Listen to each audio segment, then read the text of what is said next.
반갑습니다. 그 유목팀에서 재밌게 공부하고 있는 강보순이라고 하고요. 저희 유목팀이 이제 2년 됐어요. 그래서 그 유목 세미나의 어떤 흥망성쇠가 실제로 공부하다 보니 그 유목 세계의 흥망성쇠하고 굉장히 맞닿아 있더라고요. 그래서 그 지금 쇠락해가고 있는 저희 유목팀 다시 한번 이제 흥할 수 있는 어떤 이런 그런 것들을 다른 어떤 흥할 수 있는 기회를 좀 이제 불씨를 한번 지켜보고자 일단 나오게 됐고요. 개인적으로는 이게 2년 동안 공부했던 거 한번 정리하는 차원에서 흔쾌히 좀 시작하게 됐습니다. 그 보통 요즘 뉴스에 나오는 것들 보면은 그 폭력 사고들 많이 나오잖아요. 그 폭력 사고들 보면은 요즘 어떻게 나오나요? 보통 1대1로 싸우기보다는 뭐 17대1이라든가 이렇게 집단으로 많이 싸우거든요. 17대1의 싸움이 일어나면 보통 누가 이기나요? 17이 거의 뭐 예외 없이 이겨요. 근데 어쩌다 간혹 그 1이 이기게 되면은 그게 이야기가 되고 영화가 됩니다. 근데 그러한 영화 같은 이야기가 실제로 역사 속에 많이 있었는데 그 오늘 저희가 공부하게 될 이 유목세계가 그래요. 그 100만 명의 만주족이 무려 1억 명의 한족을 다스렸습니다. 100대 1이라는 어떤 이런 수적 열세, 물론 그 1이 만주족이겠죠. 어떻게 이렇게 수적 열세에도 불구하고 이들을 무려 300여 년간 지배할 수 있었나, 다스릴 수 있었나, 어떤 우리의 상식의 범주를 넘어서는 이 일이 어떻게 가능했었나 거든요. 그러면 이러한 것들을 우리가 이해하기 위해서는 우리에게 필요한 시선이 두 가지가 필요해요. 하나는 정주와 정주라고 하는 이 단일의 시선이 아니라 이건 우리가 흔히 갖고 있는 시선이고, 우리가 정말 이제 공부해야 될 시선 중에 하나는 뭐냐면 정주와 유목이라고 하는 이 복합의 시선입니다. 우리가 그 근대 국가라는 것들이 이렇게 등장하게 되면서부터 사실 다 정주에서 살고 있잖아요. 정주하면서 살다 보니까 유목적 삶에 대한 이 상상력 이게 많이 빈곤해진 게 사실이에요. 근데 청나라가 존재했던 100여 년 전까지만 하더라도 사실 유목이라는 거는 정주와 함께 일상이었거든요. 그런 것들이 왜 갑자기 사라지게 되었는가 또 이제 오늘 한번 같이 공부해 볼 거고요. 그 유목을 정주에서 대비해서 이제 그 정주와 대비해서 꺼낸 이유는 역사를 구성했던 힘이 바로 이 유목과 정주라는 이 복합의 힘에 의해서 작동을 했기 때문입니다. 역사적으로 보면은 왜 한나라 때도 그 강성한 한무제가 끊임없이 그 치려고 했던 존재가 누구였죠? 흉노였죠. 그리고 원나라 이 몽골족을 끊임없이 밀어내려고 했던 또 한족의 세력들이 있고, 청나라가 물러내라고 청나라가 지배하고 있을 당시에도 이 청나라를 밀어내려고 하는 정주 세력이 끊임없이 있었다라는 거죠. 그러니까 역사를 그냥 단일한 역사가 아니라 이 정주라는 생활 양식과 유목이라는 생활 양식으로 보면은 무척 흥미로운 그 시선들이 좀 포착이 되더라고요. 그 유목을 공부하면서 정말 흥미로웠던 거는 바로 이런 거예요. 우리는 유목에 대해서 생각을 할 때 유목에 대해서 갖고 있는 내러티브는 일단 이렇죠. 인류가 동부에서 살기 시작했다는 거예요. 수렵 채집을 하고 유목을 했다가 정주를 하고 그다음에 뭐 부족을 이뤄서 국가를 이뤘다. 이런 식의 이제 인류학적인 어떤 이 발전 단계 이런 것들을 상정하게 마련인데, 유목을 공부하면서 정말 흥미로웠던 부분 중에 하나는 정주할 수 있음에도 불구하고 정착을 거부하는 힘들이 항상 존재했다는 거예요. 그러니까 정주로 나아가는 게 아니라 끊임없이 유목을 하려고 하는 힘, 끊임없이 수렵채집으로 살아가려고 하는 힘, 이 힘이 역사에는 항상 있었다는 거예요. 그러면 이 힘이 어떻게 이렇게 가능했는가라는 건데, 일단 재미난 걸 사진 하나 보여드릴게요. 이게 저희가 이제 최근에 읽었던 중국의 서진이라고 하는 책에 나오는 건데, 여기 보시면은 그 중국 지역과 이 유목 지역이 지금 어딘지 좀 구분이 되시나요? 그러니까 중국이 이렇게 있고요. 요만큼이 다 유목 지역인 거예요. 그러니까 우리가 유목이라는 걸 했을 때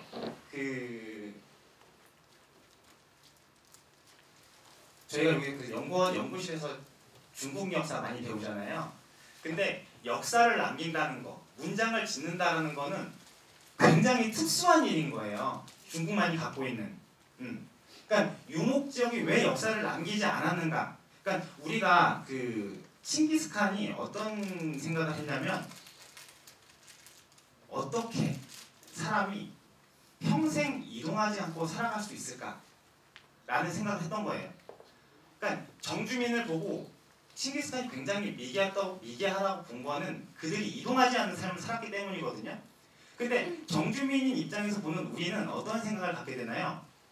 어떻게 사람이 정착하지 않고 평생 이동하면서 살 수 있을까라고 생각을 하게 마련이잖아요. 그러니까 이거는 이 백수의 관점에서 보면은 정주한다라고 하는 거는 우리가 끊임없이 요구하는 정주라고 한다는 거는 정규직을 얻고 나이가 들면은 결혼해서 안정적인 삶을 꾸려나가는 게 이 정주의 힘이라고 하면은 이 백수가 가지고 있는 힘은 끊임없이 그 정착을 거부하는 힘, 자본주의가 만든 이 사회가 만든 시스템으로부터 벗어나려고 하는 힘, 탈주하려고 하는 힘이거든요.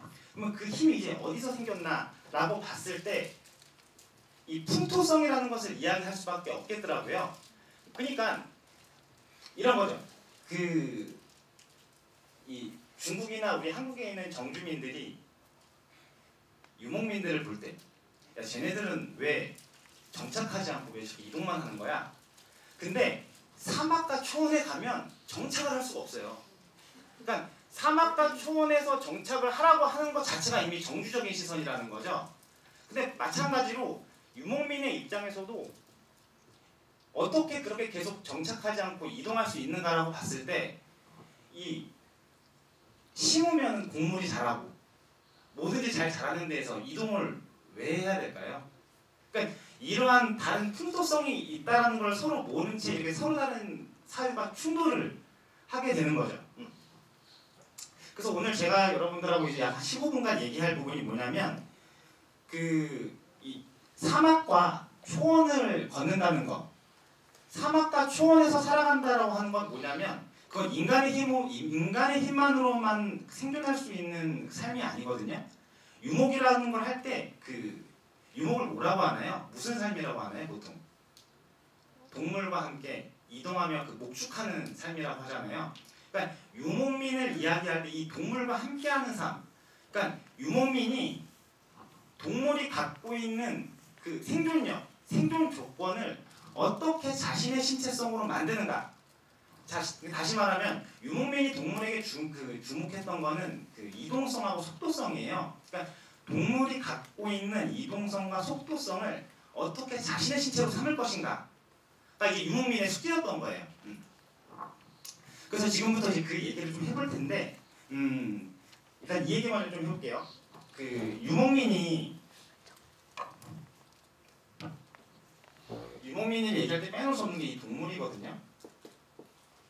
이 유목민이 동물을 대하는 방식이 정주민이 동물을 대하는 방식과는 많이 차이가 납니다. 일단은 우리 정주민 같은 경우에는 동물을 어떻게 키우나요? 울타리를 만들죠. 울타리를 만들어서 동물을 이 안에 전부 가둡니다. 이거는 어떠한 방식이냐면 동물이 가지고 있는 이동성과 속도성을 빼앗는 방식으로 정주민은 동물을 사육을 하고 있는 거예요. 왜 이렇게 사육을 해야만 했을까요? 정주민은 동물을 식량으로 생각을 했어요. 그러니까 얘네들이 움직이지 않고 이동하지 않아야 식량을 덜 먹을 거 아니에요. 그러니까 빠른 시간 내에 지방이라든가 이런 육질을 늘리기 위해서는 최소한의 움직임, 그게 지금 우리가 하고 있는 일이잖아요. 그런데 이 유목민이 동물을 키워내는 방식은 이것과는 달라요. 어떤 식으로 다르냐면 유목민은 동물이 가지고 있는 이동성과 속도성을 그대로 인정을 합니다. 그래서 동물들이 가지고 있는 이동성과 속도성을 어떻게 활용할 것인가, 그 위에 자신의 신체를 어떤 식으로 올릴 것인가를 고민을 했던 사람들이에요. 그러니까 모든 이 정주민과의 싸움은 이 동물을 대하는 방식으로 그로부터 이제 출발을 하게 됩니다. 그러면 이런 것들이 지금 어떤 식으로 차이가 나냐면 그 칭기스칸의 전쟁 상황을 한번 이제 좀 볼게요. 그 칭기스칸이 전쟁을 이제 하게 될 때 왜 우리 전쟁 상황에서 보면은 제일 중요한 게 뭔가요? 중요한 것 중에 하나가 물론 전투의 경도 중요하지만 식량이 중요하거든요. 이 배식이 중요하죠. 맞아요, 배식이 중요한데 그 정주 군대들은 우리가 일반적으로 알고 있는 이 군대들은 항상 후미에 보급대가 따라가요. 이 보급대가 따라가서 그러니까 뭐냐면 항상 이 전투병들은 이 밥차와의 행군 속도에 맞춰야 돼요. 밥차를 너무 그러니까 밥차와의 거리가 길어지면은 배식을 받지 못하기 때문에 항상 그래서 이 행군 속도의 제약을 받을 수밖에 없는데 재미난 건 뭐냐면 이 당시에 칭기스칸의 군대예요. 이 칭기스칸이 이끌고 있던 이 몽골족의 군대는 어떠한 방식으로 전투를 수행했냐라고 했을 때 이들이 흥미로운 거는 이들한테 보급대가 없었다는 거예요. 보급이 없이 보급대가 따로 없이 자신이 먹을 식량을 자신이 싣고 다녔대요.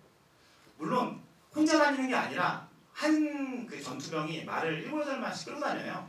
그러니까 거기에 식량을 싣는데 아니 정주민은 보급대에 그렇게 무거운 식량을 싣고 다니는데 그렇다면 어떻게 자기 식량을 자기가 챙기면서 하루에 100km를 주파할 수 있었을까? 그 정도의 다른 속도가 어디서 나왔을까?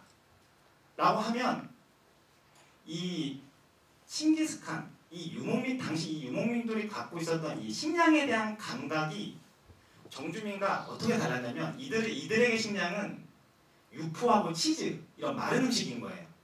그러니까 이들에게 식량은 불 피워서 밥 먹는 게 아니었던 거예요. 우리 군대에서 훈련하고 나면은 항상 불 피워서 밥을 먹거든요. 이게 어떤 방식이냐면 정주민의 군대라는 거는 길 위에다가 집을 옮겨놓는 방식으로 전투를 수행을 하는 거예요. 길 위에다가. 그렇기 때문에 밥도 잘 먹어야 되죠.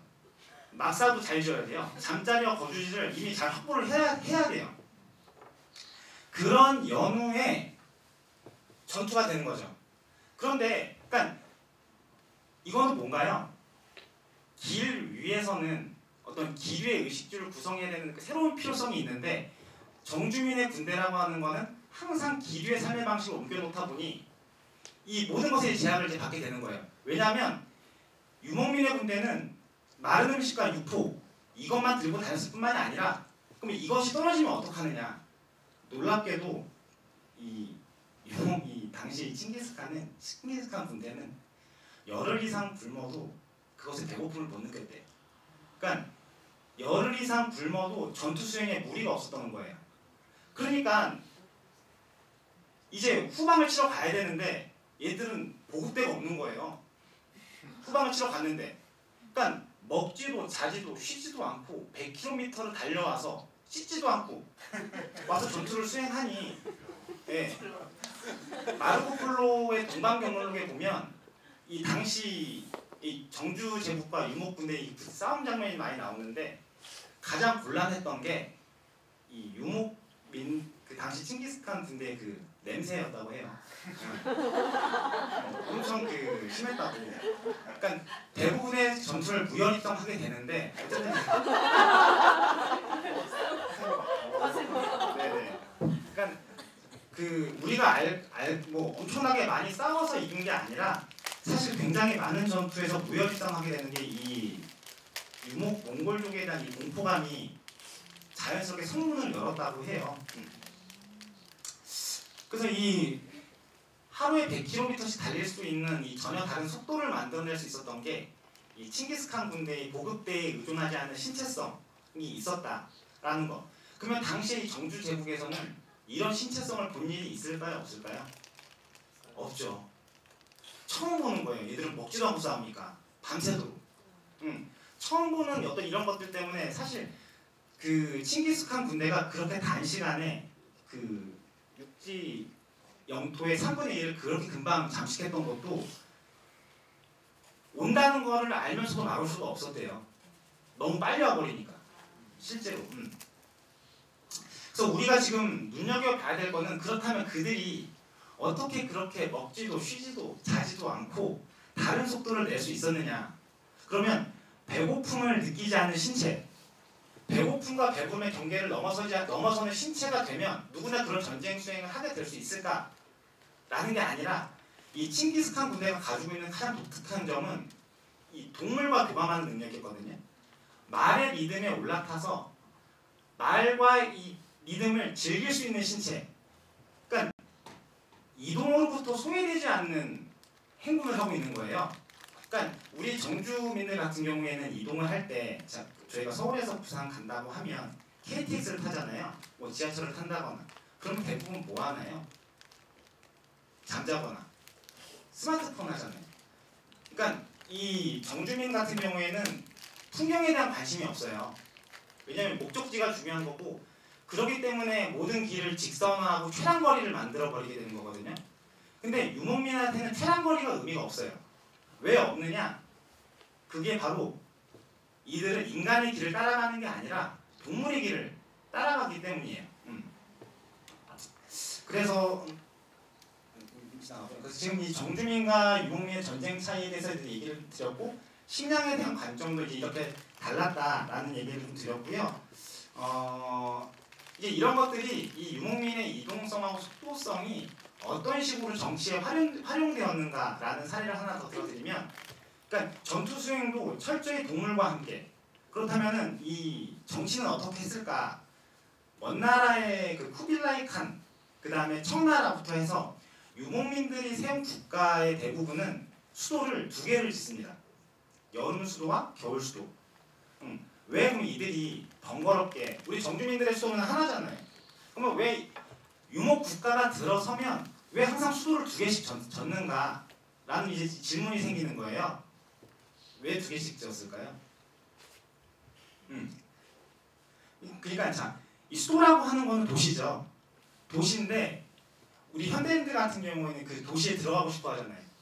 시골에 있는 거 싫어하잖아요. 어떤 식으로든 도시 안에 포획되기 위해서 이 도시를 자발적으로 들어가는 건데, 유목민의 입장에서 봤을 때는 이 도시는 노예들이 사는 거였어요. 노예들이 사는 거. 그러니까 무슨 얘기냐면은, 정주민들이 어떤 식으로 동물들을 사육을 했죠? 그들이 가지고 있는 이동성과 속도성을 빼앗는 방식이었죠. 네, 마찬가지예요. 유목민은 이동하지 못하는 존재, 그들이 이동하지 못하고 속도를 낼 수 없는 존재로 만들면 그 존재가 바로 그 노예라고 생각을 했고, 그렇게 했었을 때라야 완전하게 정복을 했다라고 판단을 한 거예요. 그래서 그들을 본인들은 여름 수도와 겨울 수도를 만들어서 계속 오명하며 그 정치를 합니다. 근데 수도를 만들어 놓고 정주민들을 모두 몰아넣는 건 뭐냐면, 그들을 보호하기 위함이 아니라 여기다 그냥 묶어두기 위함이었어요. 아예 이동하지 못하게.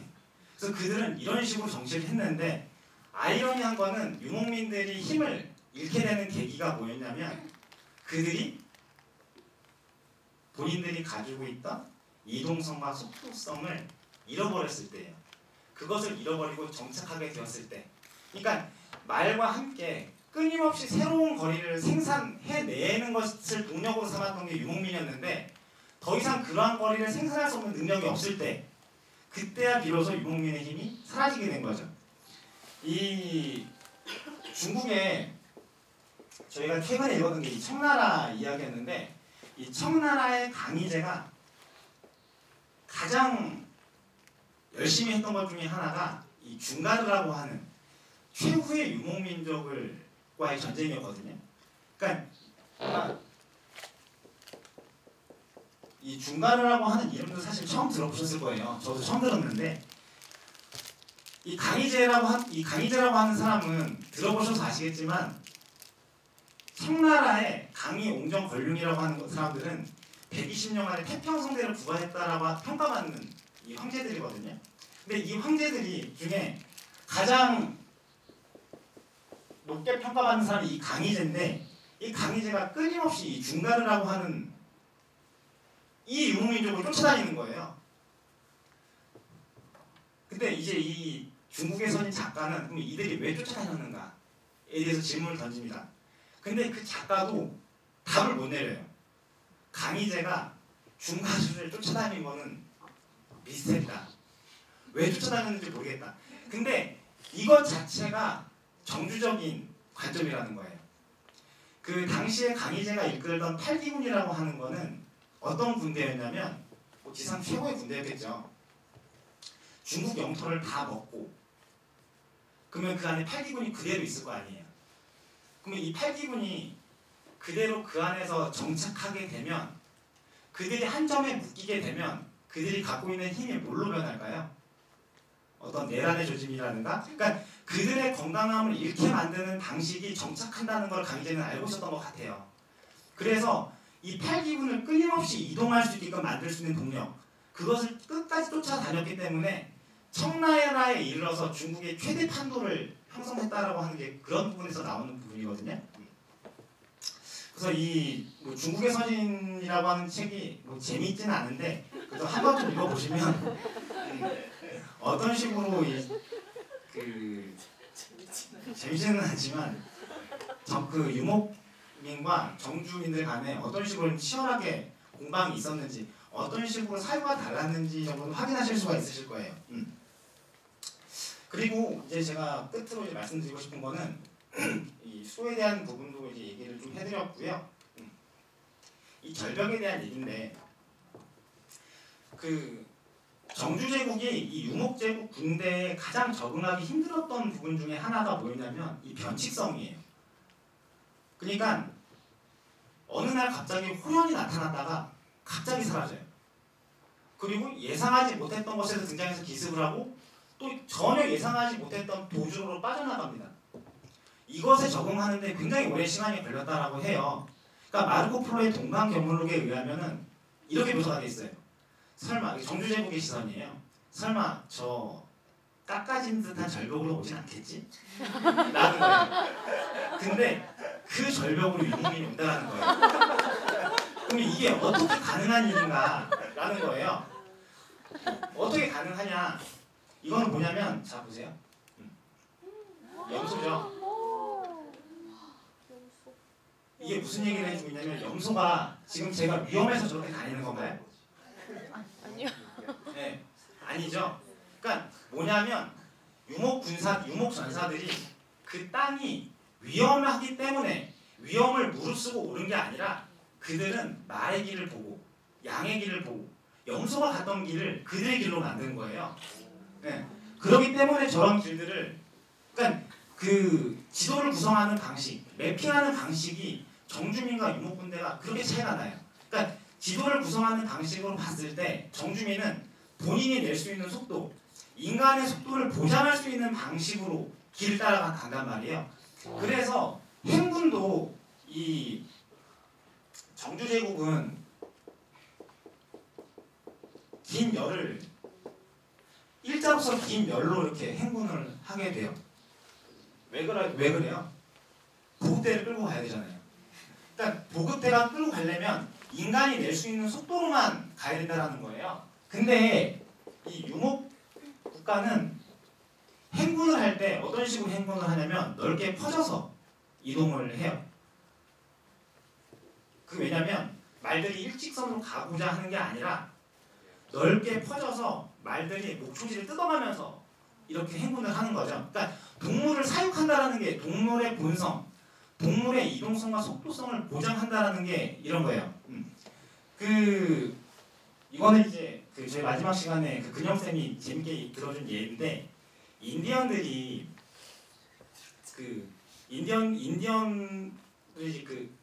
인디언들을 다스렸던 정주민들이 인디언들을 관리하는 방식에 인디언들이 유목적으로 키우기 위해서 인디언들의 구역을 만들어서 이 안에서 양을 풀어놓고 목초를 준 거예요. 근데 이렇게 되면은 뭐가 문제냐면 양들이 병에 걸리고 그 기아에 시달린대요. 뭐냐면 양들은 끊임없이 이동하면서 새로운 목초를 그렇게 뜯어야만 건강함을 유지할 수 있는 거예요. 근데 정주민은 자기가 밥을 먹는 방식, 한 곳에 몰아넣어서 밥만 주면 되겠지. 그러니까 그걸로 끝난다고 하는 게 아니에요. 그래서 우리가 지금 이 정주민과 유목민이라고 하는 이 새로운 관점이 지금 우리에게 필요한 게 무엇이냐고 하면 우리에게는 정주적인 시선으로 모든 것을 이해하려고 하는 어떤 이런 이 테두리, 우리 안에는 그러한 경계가 있는 것 같아요. 근데 제가 유목을 공부하면서 정말 재밌게 느꼈던 거는 우리를 벗어나게 하는 힘, 정주민을 벗어나게 하는 힘이 있다면 그것은 바로 우리가 유목에서 찾아야 할 것 같다. 그러니까 전혀 다른 삶의 양식을 구성할 수 없으면 그거는 정주민이 절대 확인할 수 없는 시선이거든요. 그래서 저희가 유목 공부를 좀 오랫동안 했었던 것 같고요. 끝으로 이제 마지막으로 이거 하나만 더 얘기를 해드리고 이제 마무리하도록 하겠습니다. 이제 우리가 알고 있는 이제 유목민의 역사가 보통 어디서 끝나나요? 뭐 청나라면 청나라. 그 몽골족 같은 경우에는 원나라가 멸망하고 더 이상 역사 속에 우리가 알고 있는 역사 속에는 등장하지 않죠. 그렇죠? 그리고 또 하나 이 질문하고 같이 괴를 같이 하는 건데 뭐냐면 몽골족이 서유럽을 침공을 할 때 서유럽만 남은 거예요. 서유럽만 남았는데 서유럽 사람들은 얼마나 공포에 떨리겠어요. 공포에 달달 떨고 있었는데 이 몽골족들이 왔다가 갑자기 발길을 돌려요. 그래서 서유럽만 살아남아요. 그럼 몽골족이 갑자기 멸망을 해서 사라지고 그 다음에 서유럽이 코앞까지 갔다가 갑자기 발길을 돌린 몽골 사람들, 이 사람들 이거 왜 이런 걸까요? 우리는 흔히 이 정주적인 역사관으로 보면은 정주에서는 역사를 어떤 식으로 바라보냐면 영토와 결부시켜서 역사를 구성을 해요. 어떤 얘기냐면 영토를 잃으면 그 역사도 없는 거예요. 그러니까 원나라는 중국이라는 한족 영토를 확보하고 있을 때만 그들의 역사가 존재하는 거지 그 땅에서 밀려나면 그들의 역사마저도 없는 거예요. 그런데 저희가 끈질기게 유목을 공부해본 결과 몽골족은 어디 있었냐면 청나라의 누르하치가 청나라를 세울 때 가장 강력한 힘을 발휘했던 용병이 바로 몽골족이었어요. 그러니까 몽골족의 역사라는 거는 끊임없이 있어 왔는데 다만 정주의 시선으로 역사를 서술하다 보니 그런 것들이 눈에 포착되지 않는 거죠. 그래서 이러한 재미난 사실들이 굉장히 많았던, 그러니까 우리의 보통 고정관념이라든가 통념, 상식을 깨주는 게 저희 어떤 유목 세미나의 힘이었던 것 같아요. 다만 저희가 몽골 세미나를 할 때 저희 유목 세미나가 딱 1년 되던 해에 최대 판도를 형성을 해서